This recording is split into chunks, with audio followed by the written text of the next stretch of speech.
Welcome to this introduction to Beacon. Now, if you're watching this, you probably just downloaded the software and you're ready to learn how to use it. Now, as you can see, I've just downloaded the supporter version, but the free version should also work exactly the same. So I'm going to extract this folder. So I'm going to extract it to just this same folder. And then in here, if I double click it, you're going to find two things. One of them is the installer. This is what you install on your machine. And we also have the portable version. You don't have to install this. When you double click this, you automatically open the app. But now I'm going to show you how to do that shortly. Let's go back to this. So I can just install it from here. So if I double click that, we're going to get this screen right here. And I'm pretty sure you've seen it before. I've seen it when installing some software. And it's because I still haven't paid for this relatively expensive code signing certificate yet, because this is just the beta version of the software. In order to get rid of this Windows protected your PC warning, I will have to get this certificate.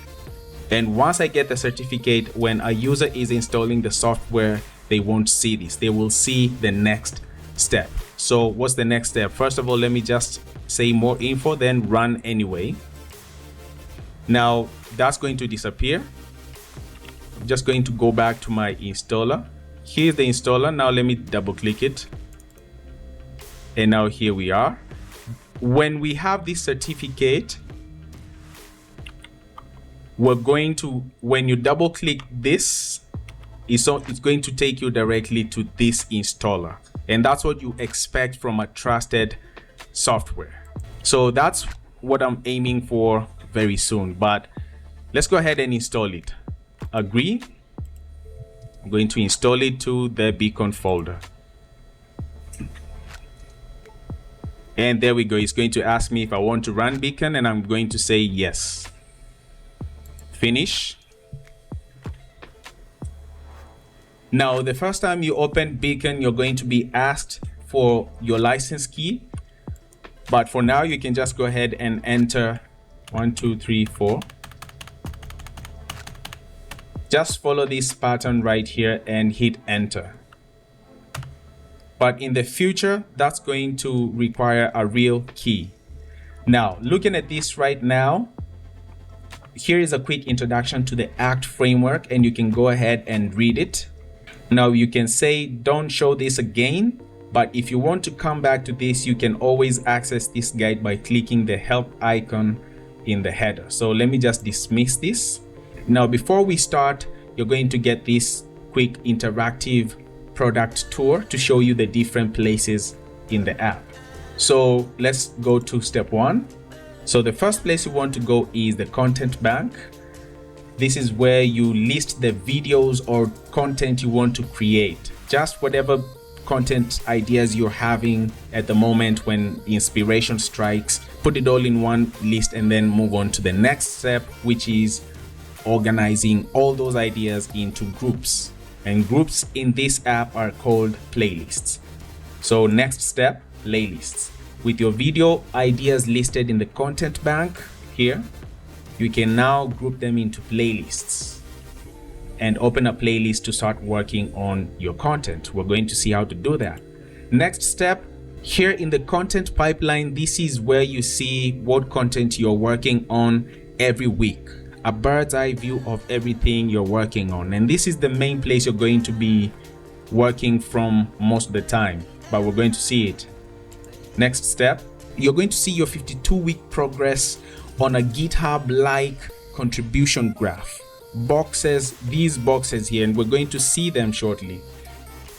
And you're going to be able to track your streaks and ACT framework completion. So next step, if your default ACT framework targets, these targets here, because every one of the content types has a target. If they are too low for you, you can adjust them in the settings page. Let's take a quick journey on how you would use this app. So first of all, let me go to the onboarding. This is where you can have a quick overview of what's happening. As you can see, you can load some example content. Right now we have no content. This is the content pipeline, and I mentioned this is where you're going to see your week in a bird's eye view from Monday to Sunday. You can navigate between the weeks. Right now we're in the week of 24th to 30th of 2025. So we can go to the next week, and as you can see, the dates are changing. This is the week of December 1st to 7th, and as you can see here, December 1st to 7th. Playlists, we don't have a playlist yet. Content bank, we don't have any content yet. So let's assume now I want to get started using this app. Let's go ahead and use some demo content to understand an example of how you can use this. So let me load example content. There we go. So now, as you can see, we've been taken to the content bank. So we're assuming I added these ideas in here one by one over time while just doing my other businesses. An idea comes, I come and put it right here. Now, when the idea is here, I can say, let's add it to a playlist. There are 3 playlists that have been generated as example content. For example, as you can see, we have a playlist called Photography Fundamentals Series, a series of videos about photography fundamentals, Adobe Illustrator Mastery. So let's add it to the Adobe Mastery, add to playlist. Now it's added here. I can click the playlist to go to the playlist and see all the content in the playlist. So these are the things I should be working on in this playlist. As you can see, one of the contents here is scheduled for Friday, week of December 1st. Let me click it. I'll be taken to the contents pipeline, and we have December 1st. So Friday, this week of December 1st, Friday, we have the logo design. And as you can see, here's the playlist. I can click to go back to the playlist. So while working on this playlist, I can say this work is in progress. Then once I've scripted it, I can say scripted. Then I can move on to published. When it's published, as you can see, this has changed and this is now green. As you can see now, it's marked as published. Of course, this is not scheduled, this is unscheduled. If I click this, it'll open up the week for me to schedule, the currently active week right here, which is December 1st to 7th.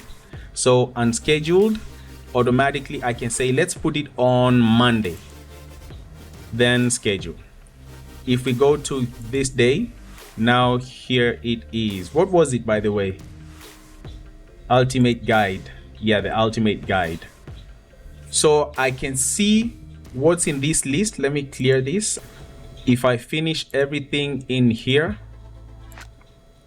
if everything is published, as you can see, we have a progress report right here. I can also edit this playlist.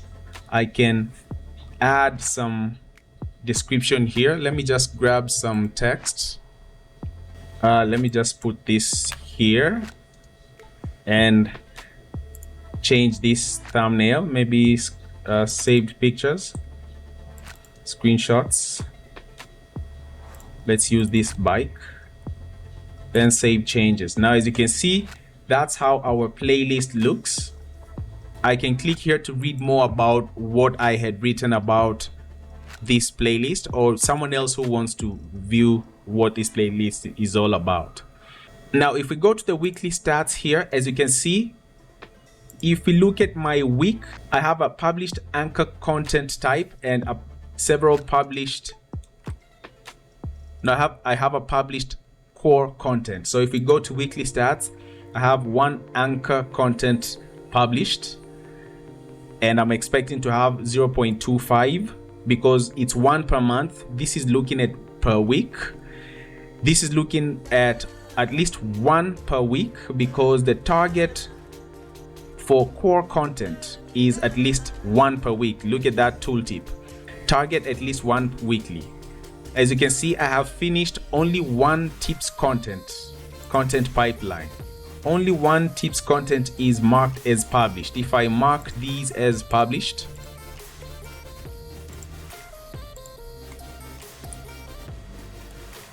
let's continue. This is a tip, published, published, and published. Now, if we go back to the weekly stats, as you can see, we've hit our target for this week. We're supposed to have at least 6 tips content published this week. Now, as you can see, good progress on the work days, and that's because we've not assigned work on all the available work days. Our target is at least 6 days per week, 6 work days per week. So going back in here, if I scheduled some task for Saturday as well and go back here, now we have the full score because we've scheduled content for 6 work days. Now we can also have a quick overview of the week content. 12 projects this week. This is the same content as everything that's listed here on this content pipeline. That's exactly this. And as you can see, this is a bird's eye view on what you've finished. Under anchor, you have 2 anchor contents. One of them is published on Monday, one of them is scripted. Core content, we have 1 published, 1 filmed. This is scheduled for Wednesday. Then we have 8 tips content, all published. It was a great week, except this Saturday content, which we did not publish. It's an idea. Let's go to Saturday. We just placed an idea here on Saturday. Let's clear that. So I can have several weeks of scheduled work. Now, if I go back to the current week, this is how this view looks. If I go to the next or previous week, we have this info box here showing you that we have 12 items in past weeks. Go to the most recent, or we can view all weeks with content here, and it's only 1 week, the previous week. If I click it, we'll be taken to that week where we had content. Now, if we have several weeks with content, for example, if I add some content here, a core content, now as you can see, we have 2 weeks with content. So if this is the current week now, if I can click to go to the next week to view the content in there.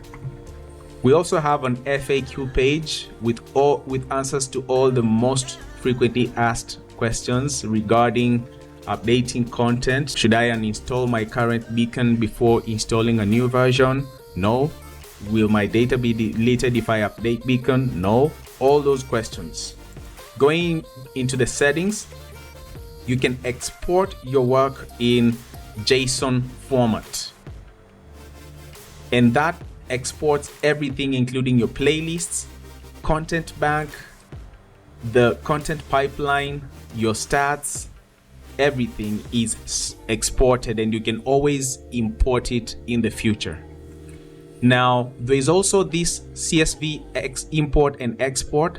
This allows you to export this content on the content pipeline and content bank, but it does not allow you to export the playlists. And that's because this is CSV export, and it's just for exporting rows and columns of data like this and turning it into a format that can be edited in a spreadsheet like Google Spreadsheets or Microsoft Excel. So you can export CSV.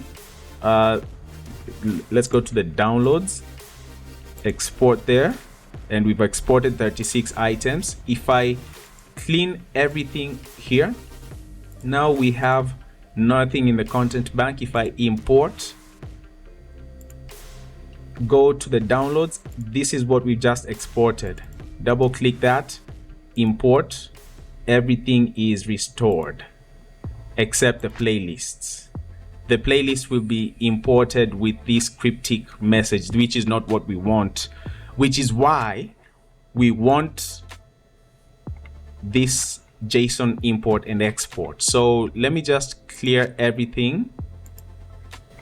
And then I want to import some data I had stored, my Beacon backups.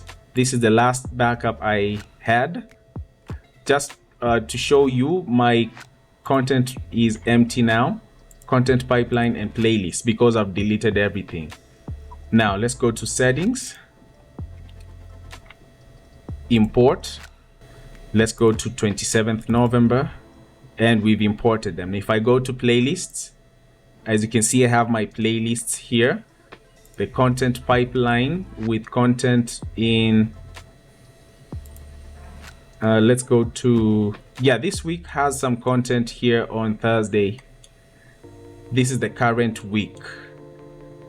Now, if we go to content bank, I have some content in here. Content pipeline, we've just seen. Weekly stats. This is the current week. So if I go to the previous week, as you can see, I had listed some work. And when you're here, you can also hover over any week.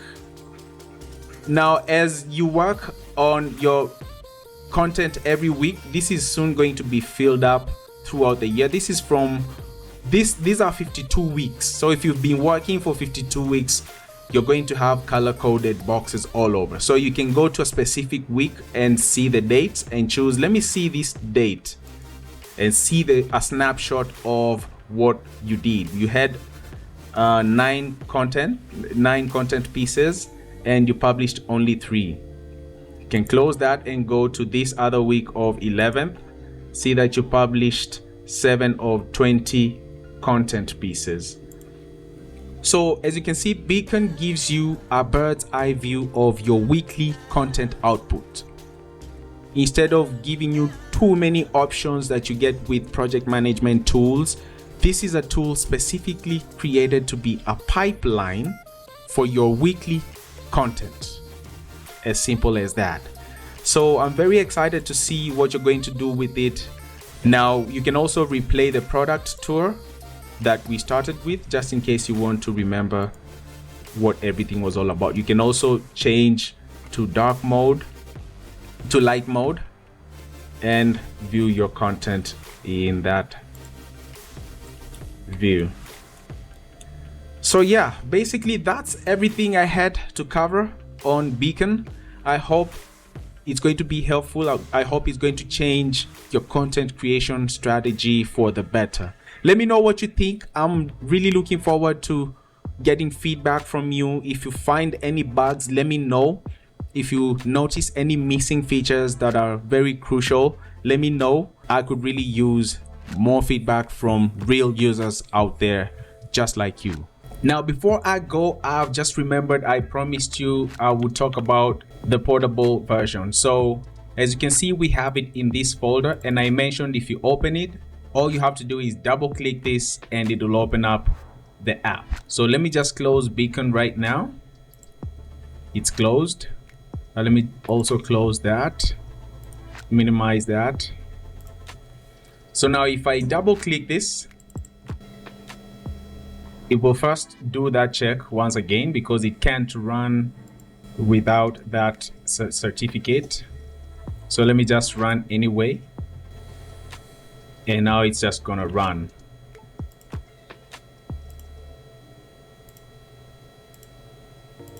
Like that, and let's finish that. So here we are once again. So if I close that, go back. Now if I cut this folder from the downloads folder and maybe navigate to a different place, maybe let me go to my temporary folder here. Let me paste it here. So now it's inside my temporary docs. Double click it, double click that, and it opens the app. And your data stays stored exactly where it's supposed to be stored. It doesn't move with this folder. You can move this folder anywhere you want, and it will launch Beacon from here, from where you put it. And the data you save is stored in the C drive, Beacon content dashboard. Enter. Beacon's data is stored in here, and that's why it's able to persist regardless of where you put the folder. The data is not stored in the folder that you're moving around, the folder that has the executable, this folder. So those are the two versions of Beacon. Until next time, enjoy Beacon, and I wish you success in your content creation journey. See you soon.